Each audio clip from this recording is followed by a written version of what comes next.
This is what the government is desperate to avoid, and cumbersome and annoying checks here.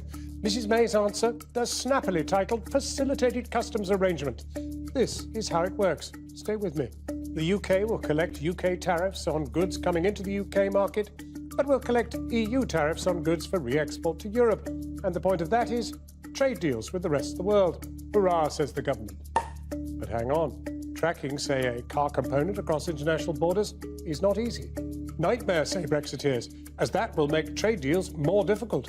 Then we get onto the common rule book, sharing standards with the EU on cars, fridges, beef and potatoes. But sharing in practice means that the UK accepts EU standards, with Britain becoming a rule taker. David Davis believes this is handing control of large swathes of our economy to the EU, making promises of taking back control illusory. There are 261 days to Brexit. Jacob Rees Mogg, why are you attempting to defeat the government after so recently extolling Mrs May's virtues? Well, because Chequers went back on things that she had said before. It didn't meet the commitment she'd made for Brexit to mean Brexit, or from the Lancaster House speech that we wouldn't have some half-in, half-out arrangement with the European Union. I don't think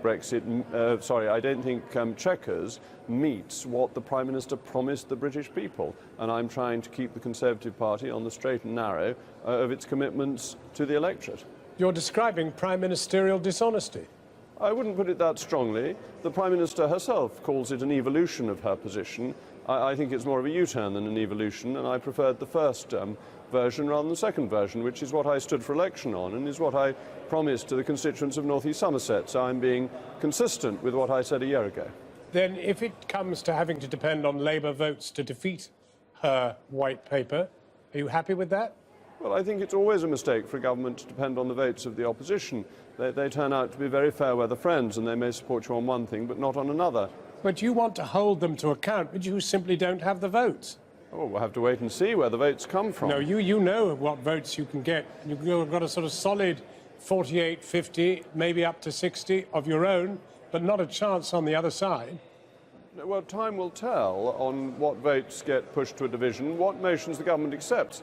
Some of my amendments are actually a government policy. For instance, the one on Northern Ireland to ensure that there isn't a border down the Irish Sea. It's just putting the government's commitment into law, which seems a sensible thing to do. Are you expecting any more resignations? I have no idea. Nobody told me before they decided to resign, so I wouldn't expect people to tell me before in future. This is very difficult to understand. I mean, you're loyal to Mrs May, but you don't want the policy. That's right. You've put it beautifully. You can't have it both ways. She is loyal to the policy. Well, she has many policies. This is one policy where I disagree. This has happened before. This is not an unusual position to be in, that members of Parliament find there is one policy that their party is following that they feel is not in accordance with the principles of that party. And that is the issue with the Chequers proposals. But one can nonetheless be personally loyal and have personal respect for the Prime Minister. But you've accused her of a U-turn. Yes. That describes a despair with the leadership. No, lots of leaders do U-turns. This is not unprecedented.